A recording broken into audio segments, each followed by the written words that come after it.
10th class episode 8 అనమాట. 10th class ఎన్నో memories ఇచ్చింది.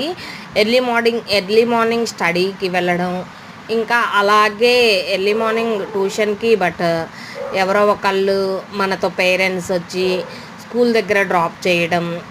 అప్పుడు కష్టంగా అనిపించేది. అబ్బా! ఎర్లీ మార్నింగ్ స్టడీ అవర్‌కి వెళ్ళాలంటే 4:30కి అట్లా నిద్ర లేవాలి. అట్లా కష్టంగా అనిపించేది. తర్వాత అవన్నీ గుర్తు తెచ్చుకుంటే మెమరీస్ అనమాట.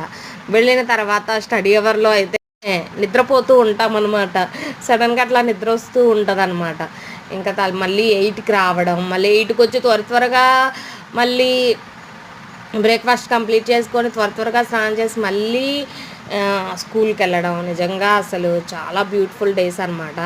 ఇంకా రేగిపళ్ళ సీజన్ వచ్చినప్పుడు రేగిపళ్ళకి వెళ్ళడం. చాలా బ్యూటిఫుల్ మెమరీస్ ఉంటాయి 10th.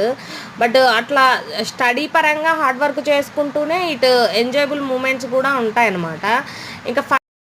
ఇంకా ఎగ్జామ్స్ అంటే ఆల్మోస్ట్ అందరూ హార్డ్ వర్క్ చేస్తారనమాట. ఎందుకంటే 10th పబ్లిక్ ఎగ్జామ్స్ ఉంటాయి కాబట్టి అందరూ హార్డ్ వర్క్ చేస్తారు. బట్ హార్డ్ వర్క్ చేసి తర్వాత ఎగ్జామ్స్ అన్నీ అయిపోయిన తర్వాత రిలాక్స్ అవుతారు.